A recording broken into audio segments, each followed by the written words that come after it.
안녕하세요. 저는 경기도에서 소아과 의사로 일하고 있는 35살의 여성입니다. 지극히 평범하게만 살던 제가 얼마 전 끔찍한 일을 겪어서 이렇게 사연을 보내게 되었어요. 모든 일을 겪고 난 지금 다시 생각해봐도 어떻게 사람이 그럴 수 있나 싶기도 하고, 한편으로는 빨리 그 사람들의 실체를 알게 돼서 다행이다 싶기도 합니다. 그동안 아무에게도 말하지 못했지만 그래도 두 번 다시는 이런 일이 생기면 안 될 것 같아서 익명의 힘을 빌려 용기를 내 사연을 보냅니다. 저는 어린 시절부터 아이들을 정말 좋아했어요.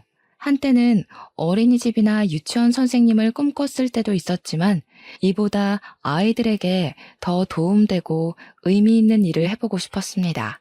그래서 소아과 의사라는 꿈을 가지고 의대에 진학했고 열심히 노력해서 전문의 자격증도 따고 소아과도 개원할 수 있었어요.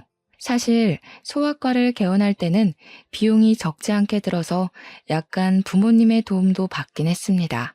저희 아빠는 지금 자동차 부품 회사를 운영하고 계시는데 자세히는 모르지만 직원 수가 50명 정도 되고 연 매출이 100억 정도 되는 회사이거든요.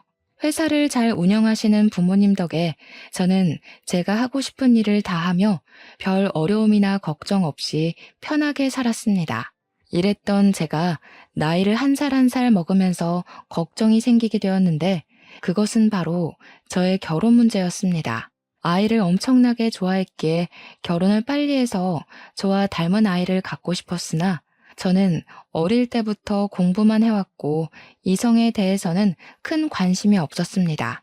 그래서 남들은 다 하는 연애도 제대로 해본 적이 없었어요. 연애해야 결혼도 하고 아이도 갖고 할 텐데 연애도 해본 적이 없는 제가 무슨 수로 아이를 낳을 수 있겠습니까? 30살을 넘기면서 이대로는 안 되겠다 싶어 주변에서 결혼할 남자를 찾기 위해 백방으로 노력했어요. 그런데 연애와 공부는 다르더라고요. 공부는 제가 열심히 노력하면 얼마든지 되는 것이었는데 연애는 노력한다고 해서 되는 것이 아니었습니다. 남들은 어린 나이에 소아과 의사가 되어 개원한다고 부러워했지만 저는 정말 답답하고 결혼을 못하는 이 현실이 속상했어요. 그래서 결혼 정보 업체를 통해 제 짝을 찾아볼까도 했지만 조건만 보고 억지로 맺어진 인연은 싫었습니다. 그러던 어느 날이었어요. 소아과에 비타민과 같은 유아 영양제를 납품하는 제약회사가 있었는데 우리 병원을 담당하던 영업 직원이 새로 들어왔다고 인사를 왔습니다. 그런데 이 영업 직원이 저의 고등학교 동창 이도훈이었어요. 도훈이는 저를 한눈에 알아보고 너무 반가워하며 자신의 명함을 주었고 저도 반가운 마음에 제 명함을 건넸습니다. 도훈이는 학교 다닐 때부터 공부를 잘하더니 의사가 됐느냐고 하며 별일 없으면 오늘 저녁 퇴근 후 같이 밥이나 먹자고 했어요. 저도 별 약속이 없었고 그날은 야간 진료도 없어서 식당에서 보기로 했답니다. 그날 저녁 약속한 시각이 되어 만나기로 한 식당으로 나갔어요. 도훈이는 이미 식당에 와 있었고 제가 식당에 들어가자 아주 반갑게 맞아주었습니다. 고등학교 시절에는 그저 개구쟁이였는데 어른이 되고 어엿한 직장인이 된 도훈이는 참 늠름해 보였어요. 우리는 순수했던 고등학교 시절로 돌아가 그동안 살아온 이야기를 나누었습니다. 도훈이네 아버지는 작은 회사를 운영하고 계셨고 어머니는 보육원을 운영하고 계셨어요. 그리고 도훈이에게는 3살 많은 형이 있었는데 그 형은 지적장애 장애가 있었습니다. 대화하다가 문득 도훈이의 형이 생각나서 요새 어떻게 계시냐고 물었더니 좋은 짝을 만나 몇 년 전에 결혼했다고 하더라고요. 그날 우리는 밥과 술을 먹으며 급속도로 친해지고 그 뒤로도 종종 연락을 주고받았습니다. 주말에는 영화도 보고 같이 운동도 하며 자주 만나다 보니 우리는 서로에게 이성적인 호감이 생기기 시작했고 정식으로 연인이 되었어요.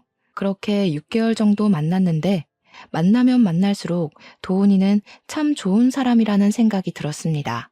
저의 이야기를 잘 들어주고 지난 6개월 동안 한 번도 욱하거나 화를 낸 적이 없었으며 어른들에게도 예의 바르게 행동했어요.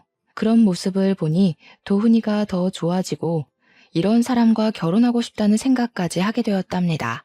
도훈이 역시 저와 같은 생각이었는지 저와 결혼하고 싶다는 이야기를 종종 했고 서로의 마음을 확인한 우리는 결혼을 계획하고 각자의 집에 방문하기로 하였습니다.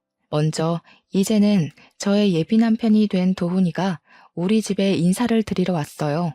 저는 예비 남편에게 빈손으로 오라고 신신당부를 했지만 예비 남편은 그럴 수 없다며 어르신들에게 필요한 영양제에 과일까지 사들고 집에 왔습니다. 부모님은 너무 반가워하시며 제가 나이 먹고 결혼도 못할 줄 알았는데 이렇게 저와 결혼을 결심해줘서 고맙다며 아주 많이 반겨주셨어요. 도훈이는 엄마가 새벽부터 준비하신 음식들을 아주 복스럽게 먹었고 그런 모습을 본 부모님은 아주 좋아하셨습니다. 식사를 마친 후 거실에서 이야기하다가 예비 남편의 부모님, 저에게는 예비 시부모님에 관한 이야기가 나왔습니다. 그런데 놀랍게도 예비 시아버지가 운영하는 회사가 우리 아빠 회사의 하청업체더군요. 아빠는 세상에 이런 우연이 어디 있느냐고 하며 아무래도 보통 인연이 아닌 것 같으니 조만간에 얼른 상견례를 하고 결혼 날짜를 잡기로 하였습니다. 도훈이와 부모님의 첫 만남은 아주 화기애애했고 이어서 다음 주에는 제가 예비 남편의 집에 첫인사를 드리러 갔어요. 저는 어지간하면 긴장을 하지 않는 성격인데 정말 심장이 튀어나올 정도로 엄청나게 떨렸습니다. 예비 남편은 그런 저의 손을 꼭 잡아주며 우리 부모님은 이미 허락하셨으니 친척집이라고 생각하고 편하게 이야기하라고 했어요. 집에 들어가니 예비 시어머니는 저를 너무 반갑게 맞이해 주시며 소아과 의사이니 공부는 당연히 잘했을 텐데 얼굴도 참하게 이쁘다며 반겨주셨습니다. 예비 시아버지 역시 환하게 웃으시며 잘 왔다고 어서 오라고 하셨어요. 두 분의 따뜻한 환대를 받으며 거실로 들어갔는데 상에 육회, 공회 모든 음식이 다 있더라고요. 세상에, 저 이런 상은 식당에서나 봤지 집에서는 처음 봐요. 저 음식 가리는 것 없어서 밥에 김치만 있어도 잘 먹는데 힘들게 왜 이리 많은 것을 차리셨어요. 너무 감사합니다. 우리 집 며느리가 될 사람이 처음으로 왔는데 당연히 맛있는 음식으로 대접해야지. 어서 와서 앉아요. 예, 지은아, 네 동서 될 사람 왔는데 왜 이리 꾸물거리니? 빨리 밥 가져오지 못해? 부엌에서는 저의 예비 형님이 땀을 뻘뻘 흘리며 얼굴이 시뻘개져서 허둥지둥 음식을 준비하고 있었습니다. 저는 예비 형님이 당연히 저보다 나이가 많을 줄 알았는데 한눈에 딱 봐도 너무 앳되고 어려 보였어요.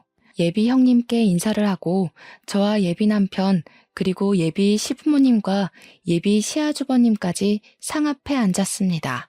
그런데 예비 형님 혼자서 수저를 놓고 밥을 나르고 국을 나르고 계시는데 아무도 예비 형님을 도와주지 않았어요. 어느 정도였냐면 쟁반에 밥과 국, 수저를 가지고 오면 앉아있는 사람들끼리 상을 차릴 수는 있잖아요. 그런데 예비 남편을 포함한 모든 가족이 그조차도 하지 않아서 예비 형님 혼자 이리저리 다니며 수저를 일일이 다 놓고 밥과 국도 놓더라고요. 이건 아닌 것 같아서 제가 좀 거들려고 자리에서 일어났습니다.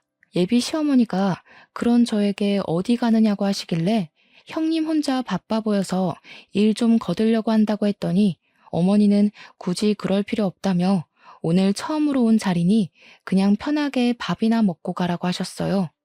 예비 형님은 혼자 너무 힘들어 보이는데 다들 형님을 거들떠보지도 않더라고요. 지금 이런 상황도 이해가 가지 않는데 더 황당한 것은 밥과 국이 다 차려지고 나서도 예비 형님은 자리에 앉지 않고 옆에서 가만히 서서 있었습니다. 형님도 같이 앉아서 식사해요. 저 때문에 음식 다 차리시느라 힘드셨을 텐데 같이 드셔야죠. 쟤는 원래 나중에 먹는단다. 신경 쓰지 말고 어서 먹어. 알겠지? 그리고 지은아, 국이 너무 짜잖니? 너는 살림을 얼마나 했는데 아직도 간 하나 제대로 못 맞추니? 하여튼 뭐 하나 제대로 할 줄 아는 게 없어요. 가서 물이나 떠와. 예비 시어머니는 저한테는 아주 상냥하고 나긋나긋하게 잘 대해주었지만 예비 형님한테는 너무 까칠하고 매섭게 이야기하셨습니다. 예비 형님은 그런 어머니의 말에도 원래부터 당연히 그래왔던 것처럼 억울한 표정 하나 없이 밥상 옆에 서 있었고, 다른 가족들도 그런 예비 형님을 아무도 신경 쓰지 않았어요. 예비 아주버님 역시 마찬가지였습니다. 자신의 부인이 이런 하대를 받고 있는데도 아무렇지 않게 생각하고 밥만 먹고 있더라고요. 이런 모습이 저는 너무 불편하고 이해가 되지 않았습니다. 편하지 않은 식사가 마쳐지고 부엌에 가보니 설거지할 그릇이 정말 많았고 예비 형님은 그 앞에서 한숨을 쉬고 있었어요. 밥도 못 먹고 차리기만 한 형님이 안쓰러워서 주방에서 같이 설거지를 하려고 했습니다. 제가 고무장갑을 끼자 예비 시어머니는 네가 왜 고무장갑을 끼느냐고 하며 이런 일은 지은이 시키면 된다고 하셨어요. 그러면서 어머니는 제 손에 있던 고무장갑을 빼버리고 예비 형님한테 빨리 상 치우고 과일을 내오라고 했습니다.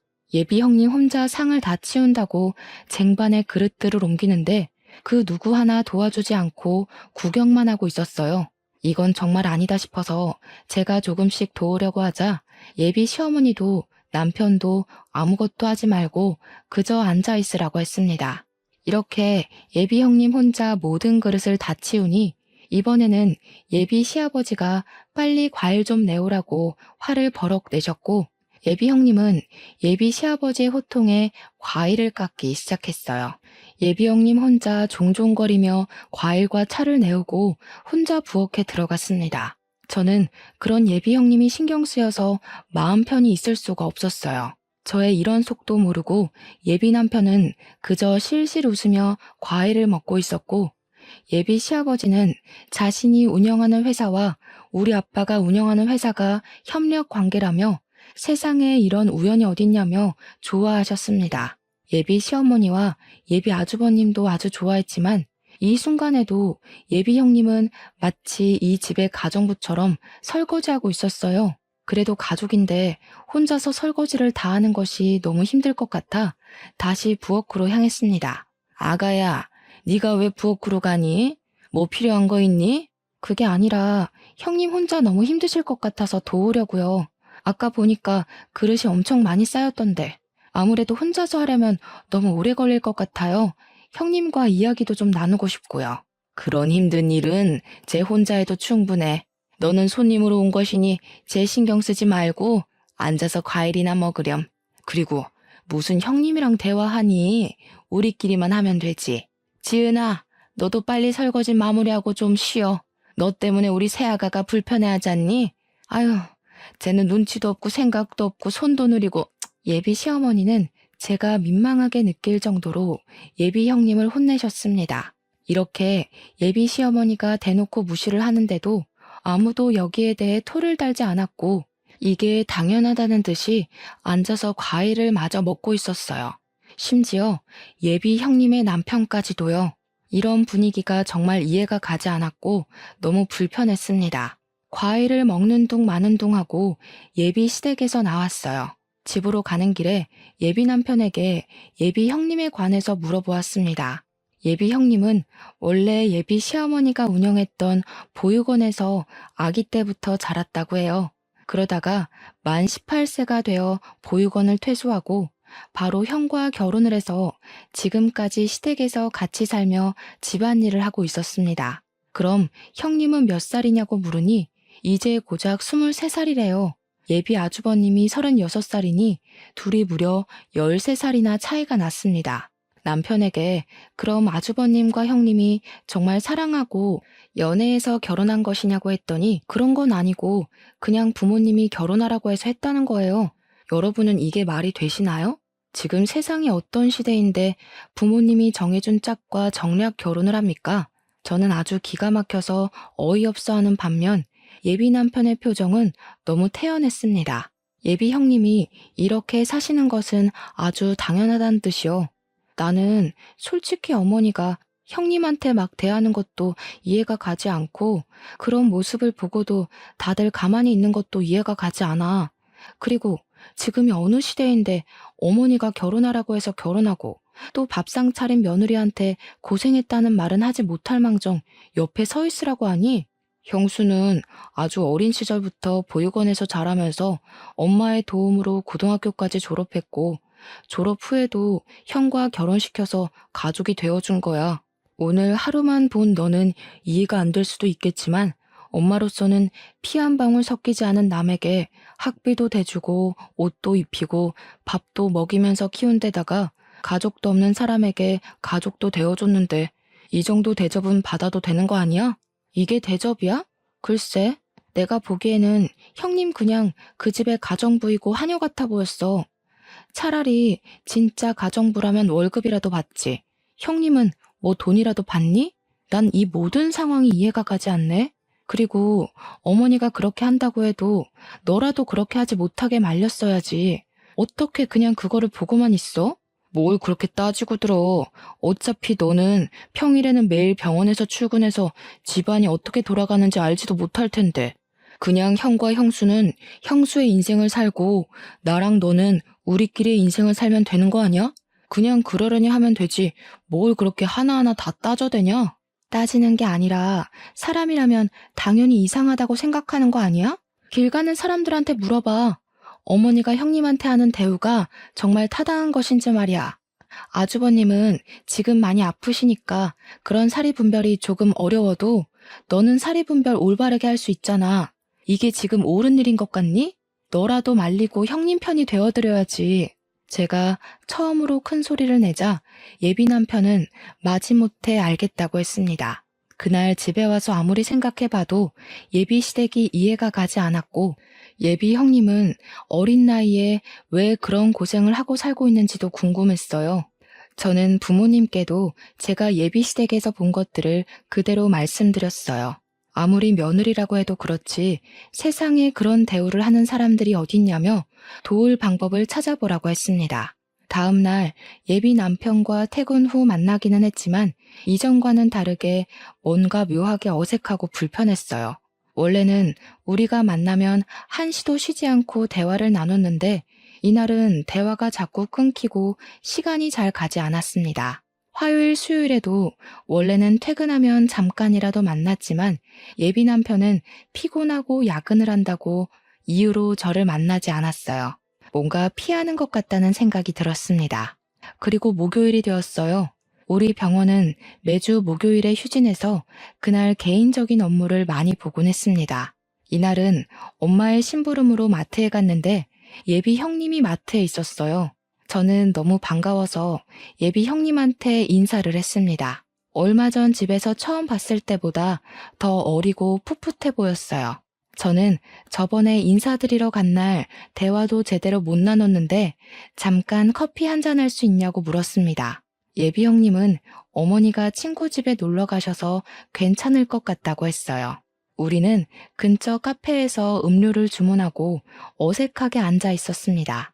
저는 예비 형님에게 아주버님과 어떻게 결혼을 했는지 물어보았어요.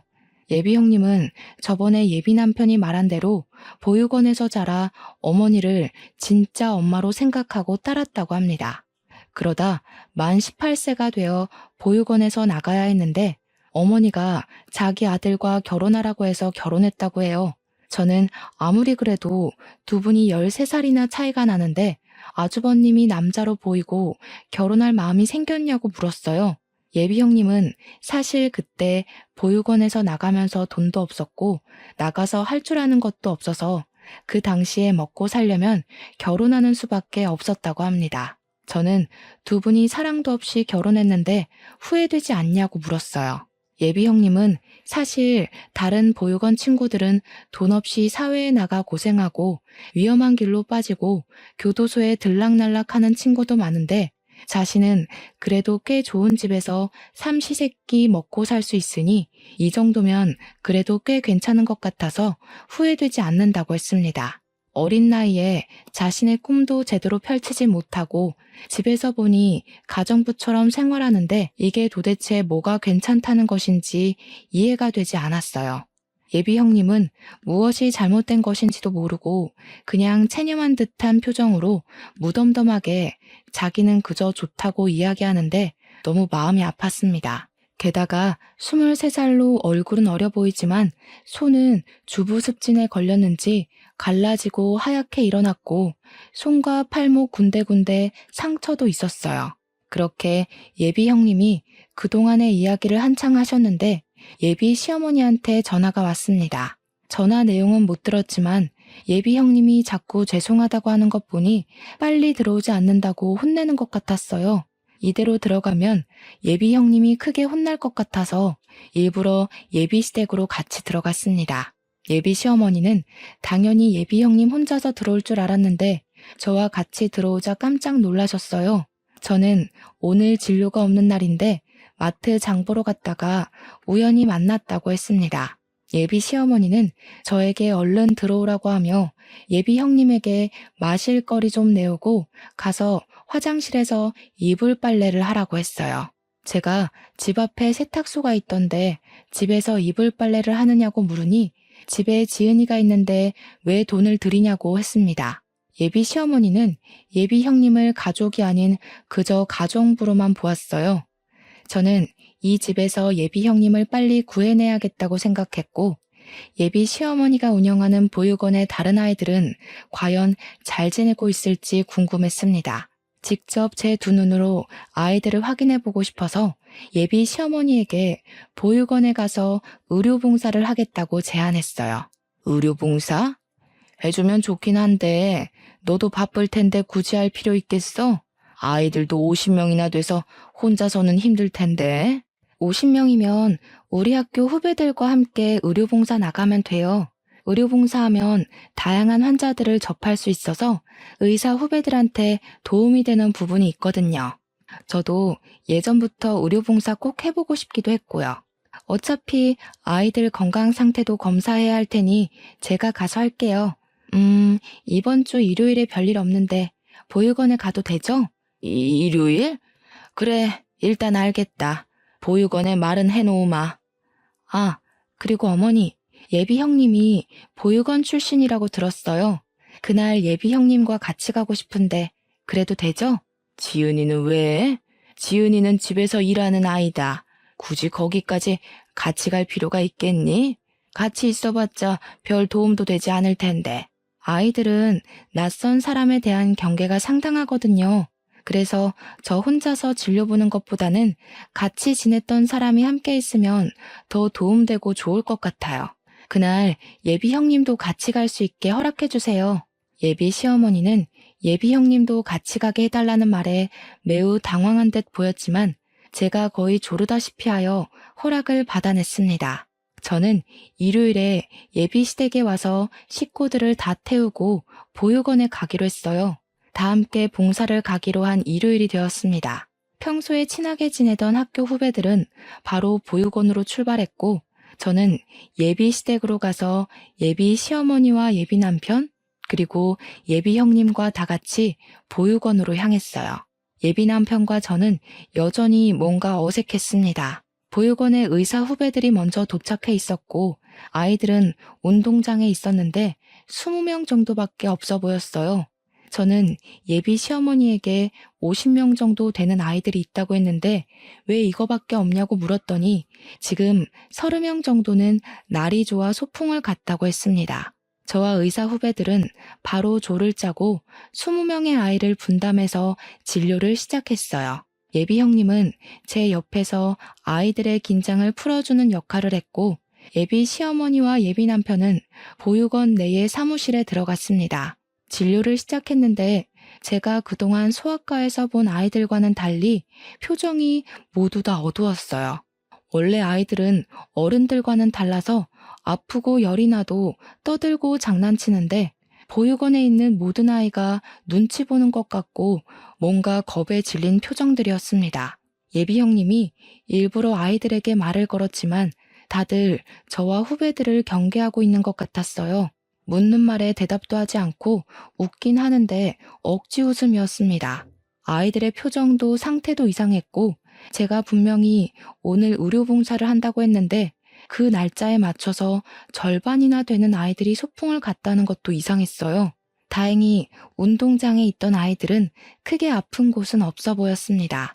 진료를 마치고 보육원을 둘러보다가 보육원 후문 쪽에 창고 같은 건물이 하나 있었어요. 그곳은 뭐 하는 곳인지 궁금해서 들어가려고 하니 문이 잠겨 있더라고요.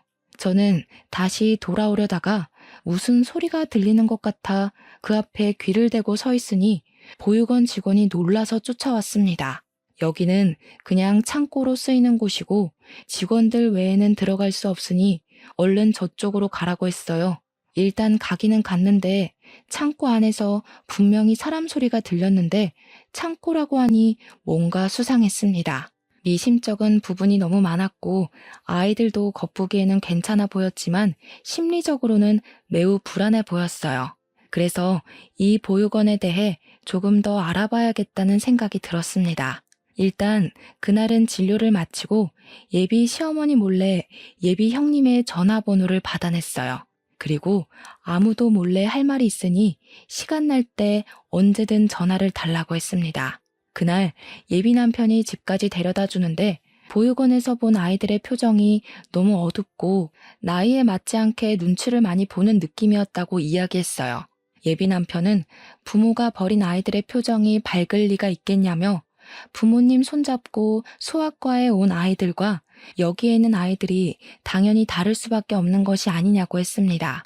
그러면서 보육원 아이들은 부모한테도 버려진 아이들인데 왜 이리 예민하게 구냐고 했어요. 나는 소아과 의사이고 아이들의 상태를 체크해야 하는 사람이야.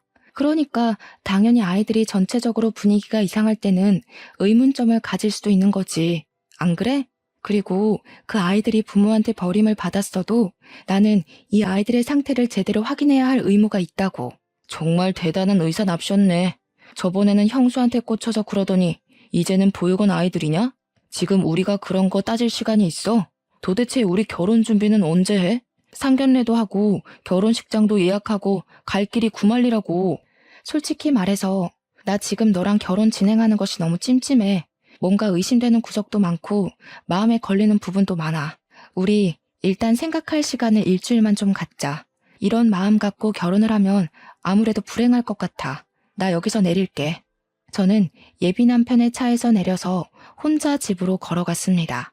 예비 시댁은 보면 볼수록 이해가 가지 않는 부분이 너무 많은데 예비 남편은 그런 저를 그저 예민한 사람으로만 취급했어요. 이대로는 결혼을 진행하기가 어려울 것 같아서 우리는 일주일 동안 생각할 시간을 갖기로 했습니다. 다음 날 오전 시간에는 환자가 많아 바쁘게 시간이 흘렀고 오후가 되자 조금 한가해졌어요. 잠깐 쉬고 있는데 모르는 번호로 전화가 와서 받아보니 예비 형님이었습니다. 지금 어머니가 잠깐 외출하셔서 전화했다길래 지금 당장 나가서 만나고 싶었지만 병원 진료 시간이라 안 되었고 혹시 저녁 때 시간이 되냐고 물었어요. 예비 형님은 저녁 때는 식사 준비하고 정리하고 하느라 바쁘고 아예 늦은 밤, 늦은 시간에 쓰레기 버리러 가는 척하며 잠깐 나갈 수 있는데 그때도 시간이 되냐고 했습니다. 저는 알겠다고 하고 밤늦게 집 앞에서 잠깐 보기로 했어요. 그날 밤 저는 차를 끌고 예비 시댁 앞으로 갔습니다. 시동을 끄고 기다리고 있는데 밤 10시쯤에 예비 형님이 쓰레기를 버리러 나왔어요. 저는 차에서 내려서 예비 형님에게 인사를 하고 일단 제 차로 데리고 갔습니다. 예비 형님에게 사실 어제 보육원에서 이상한 점이 많아서 그런데 보육원에서 어떻게 생활했는지 좀 알려달라고 했어요. 예비 형님은 보육원 생활에 말하기 꺼리는 것 같았습니다. 저는 예비 형님에게 어려운 이야기라는 것은 잘 알지만 그래도 어린 아이들에게 혹시라도 좋지 않은 부분이 있다면 고쳐야 하지 않겠냐며 설득했어요. 예비 형님은 어렵게 과거의 이야기를 꺼냈는데 내용이 정말 충격이었습니다. 예비 시어머니는 보육원의 원장으로 있으면서 아이들에게 제대로 된 음식을 제공한 적이 없었어요. 항상 오래된 음식과 썩기 직전의 음식만 제공하였고 그마저도 조금씩만 주어서 매일 배가 고팠다고 합니다. 그리고 자신이 기분이 좋지 않으면 아이들을 구박하고 학대하기도 했고 그러다가 아이들의 몸에 상처가 나도 치료하지도 않았어요. 어쩌다 한 번씩 의료봉사나 손님들이 오면 몸에 상처가 있거나 흉터가 있는 아이들은 지하의 강당에 가둬놓았다고 했습니다. 아마 어제도 아이들이 소풍을 갔다고 했지만 지하의 강당에 갇혀 있었을 것이라고 했어요. 그리고 누가 보육원에 방문하면 무조건 웃고 외부에서 온 사람들과 절대 말 섞지 말라고 교육했다고 합니다. 만약에 웃지 않고 사람들과 쓸데없는 말을 섞다가 들키면 그날 밤 어머니는 아이들을 아주 심하게 구박했대요. 왜 어제 이런 이야기를 제게 하지 않았어요? 어제 알았으면 제가 아이들을 찾아라도 봤을 텐데요. 사실 어머니가 저는 눈치가 빠르다고 하면서 많이 때리지도 않으셨고 예뻐해 주셨어요. 다른 보육원 친구들은 자립금을 얼마 주지도 않고 만 18세가 되어 거의 맨몸으로 쫓겨날 때 저는 이 집으로 시집와서 따뜻하게 삼시세끼 먹고는 있잖아요. 지금 다른 친구들은 길거리에서 생활하고 이미 교도소도 몇 번 들락날락하기도 했어요. 저 그 친구들처럼 이 집에서 내쫓길까봐 두려워요. 제가 본 것들 그냥 입 다물고 모른 척하고 있으면 이 집에서 오래 살 수 있는데 괜히 폭로하면 이 집에서 저 쫓겨난다고요. 그러니 언니 제발 제가 이 집에서 쫓겨나지 않게 그냥 이 모든 사실 모른 척 해주세요. 저 여기서 쫓겨나면 아무 데도 갈 곳이 없어요. 부모님도 없는 저는 세상에 혼자 버려진다고요. 예비 형님의 간절한 부탁에 저는 당장 어찌할 도리가 없었습니다. 저는 일단 예비 형님에게 피해가 가지 않도록 모른 척 하겠다고 하고 헤어졌어요. 그렇게 예비 형님과 헤어지고 집에 왔습니다. 혼자 침대에 누워있는데 보육원에서 겁에 질린 아이들이 떠올랐어요. 그리고 자신을 먹이고 입히고 키워줬다는 이유로 원치도 않은 결혼을 하고 그 집에서 자신의 꿈은 생각조차도 하지 못한 채 가정부처럼 사는 예비 형님을 그냥 둘 수는 없었습니다. 그냥 이대로 있으면 저 역시 범죄를 묵인하는 방관자에 지나지 않는다는 생각이 들었어요. 이를 어찌해야 하나 고민하다가 우연히 달력을 보니 조금 있으면 5월 5일 어린이날이더라고요. 저는 이날 다시 보육원에 들어갈 계획을 세웠습니다. 다음 날 병원 점심시간에 예비 시댁으로 향했어요. 들어가 보니 예비 형님은 청소를 제대로 하지 않아놨다는 이유로 예비 시어머니에게 호되게 혼나고 있었습니다. 눈물을 뚝뚝 흘리는데 정말 너무 안타까웠어요. 예비 아주버님은 자신의 부인이 그렇게 혼나는데 신경도 쓰지 않고 TV만 보고 있었습니다. 답답한 마음을 뒤로하고 예비 시어머니에게 5월 5일에 보육원 봉사활동을 하고 아이들에게 간식을 주고 싶다고 했어요. 예비 시어머니는 보육원 일에 왜 이리 신경 쓰냐고 하시며 그다지 반기지 않았지만 제가 소아과 의사이기도 하고 저번에 소풍을 가서 절반 정도는 진료를 보지 못해서 꼭 하고 싶다고 했습니다. 그리고 어린이날이니 아이들이 좋아하는 피자나 치킨 같은 간식을 제공하려고 한다고 하며 예비 형님도 같이 가자고 했어요. 예비 시어머니는 탐탁치 않은 표정으로 굳이 그럴 필요 없다고 하셨지만 제가 완강하게 말하니 어쩔 수 없이 허락했습니다. 저는 예비 시어머니의 허락을 받아냈고 그 후 예비 형님에게 연락해서 보육원의 지하 강당이 어디냐고 물어봤어요. 그곳은 후문 쪽에 들어가는 입구가 따로 있었고 매일 잠가 놓는데 사무실에 그 열쇠가 있다고 했습니다. 순간 저번에 후문에 있던 창고 문을 열려고 하니 보육원 직원이 깜짝 놀라 했던 것이 떠올랐고 직감적으로 거기가 바로 지하 강당일 것 같다는 생각이 들었어요. 제가 알게 된 모든 사실을 부모님께 말씀드리니 부모님은 세상에 어떻게 아이들을 데리고 그런 짓을 할 수 있냐며 이거는 절대 용서하면 안 될 행동이라고 분노하셨습니다. 그런 집안과 제 결혼은 당연히 안 되는 것이고 이들이 법의 심판을 받도록 해야겠다고 하시며 제게 평소에 친분이 있던 변호사 한 분을 소개해 주셨어요. 저는 변호사님께 내가 알고 있는 사실들에 관해서 이야기했고 변호사님은 최선을 다해 도와주겠다고 했습니다. 그리고 예비 형님은 자신의 의지와는 상관없이 보육원 원장인 어머니가 시켜서 지적 장애에 장애가 있는 아들과 결혼한 것인데 혹시 혼인 취소가 가능하냐고 물었어요. 어렵기는 하지만 그래도 상황을 보면 아주 힘들 것 같지는 않다며 한번 진행해 보자고 했습니다. 그리고 5월 5일 어린이날이 되었어요. 저는 의사 후배들과 변호사님을 의사 후배인 척 위장을 하고 함께 보육원으로 향했습니다. 그날도 아이들은 운동장에 모여 있었는데 30명 정도밖에 없었어요. 나중에 온 예비 시어머니에게 아이들이 왜 이것밖에 없냐고 했더니 저번에 소풍 가서 진료를 못 본 아이들만 있고 그날 소풍을 못 간 아이들이 오늘은 소풍을 갔다고 했습니다. 아이들은 여전히 표정이 밝지 않았고 우리를 상당히 경계했어요. 한 명씩 진료를 보다가 직원들이 바쁜 틈을 타서 저와 변호사는 빠져나왔습니다. 몰래 사무실로 들어가 열쇠 뭉치를 찾아 챙기고 후문 쪽의 창고로 갔어요. 열쇠가 하도 많아 시간이 오래 걸렸지만 예비 시어머니와 보육원 직원들이 아이들에게 간식을 주느라 바빠서 저와 변호사님을 신경 쓰지 못했습니다.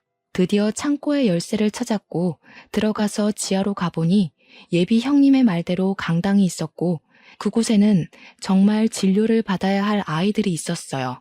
아이들은 제대로 먹지도 못했는지 많이 힘들어 보였고 몸 곳곳이 상처투성이었습니다.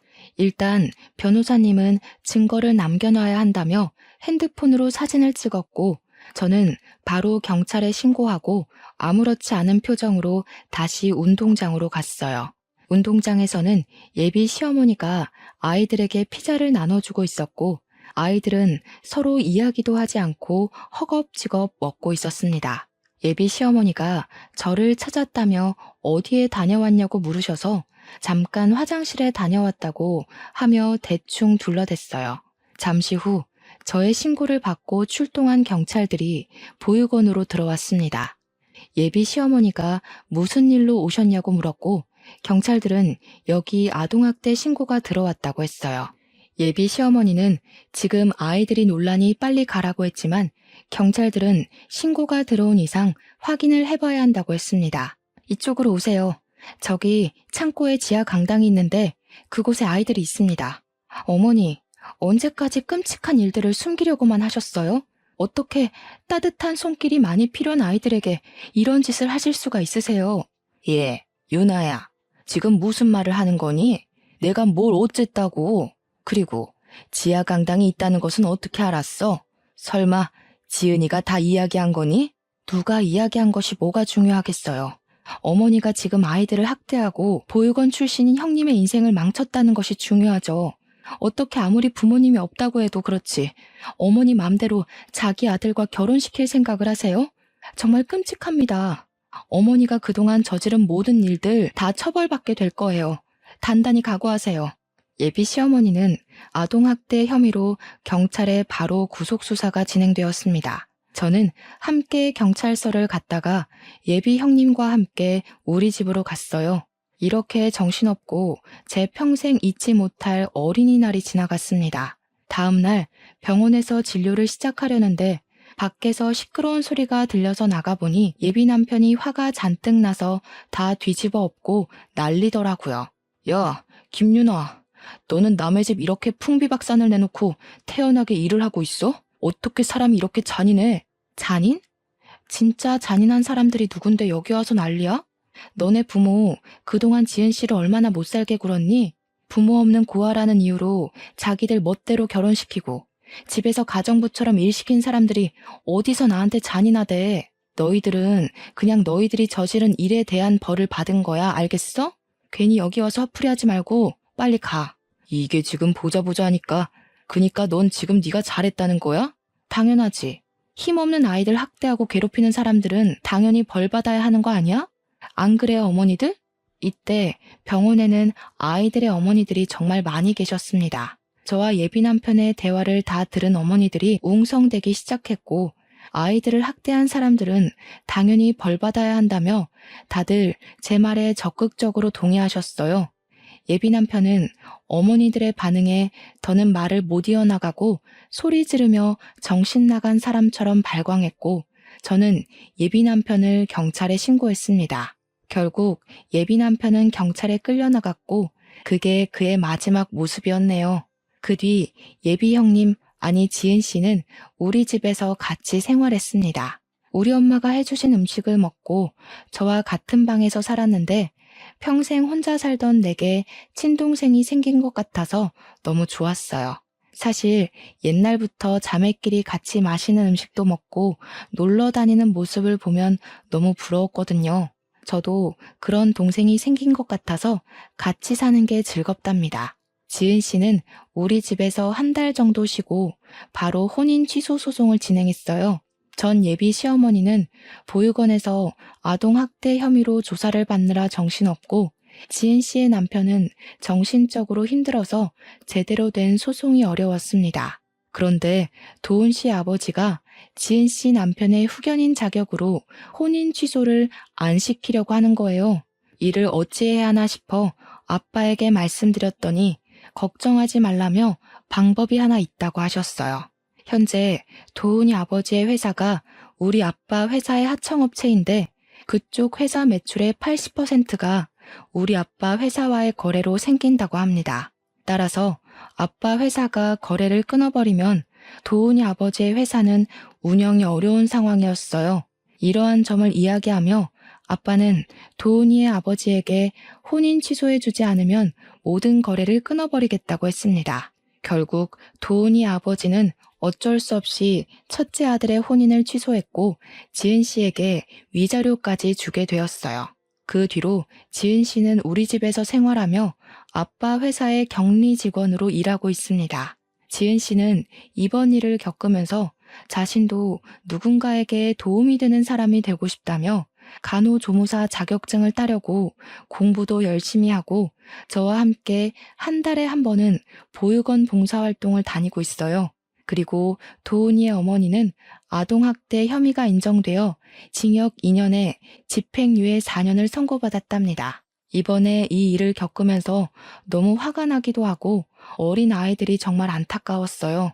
의지할 곳 하나 없는 어린아이들을 괴롭히고 이용하는 나쁜 사람들이 아직도 세상에 있다는 것이 정말 속상했습니다. 사실 저는 그동안 여기 사연을 듣기만 했지 쓰는 사람은 아니었지만 너무 답답한 마음이 들어서 이렇게 사연을 쓰게 되었어요. 제 글솜씨가 그다지 좋지 않아 저의 답답한 마음이 여러분께 제대로 전달되었는지는 모르겠습니다. 그때 일을 생각하며 쓰려니 뒤죽박죽이 되어버린 것 같지만 그래도 상황 설명은 어느 정도 되었으리라 생각되네요. 다시는 이런 일이 없으면 좋겠고 세상의 모든 아이가 다들 행복해지는 그날이 오기를 바라며 저의 사연은 여기서 마무리 지으려고 합니다. 끝까지 들어주신 모든 분께 진심으로 감사드립니다.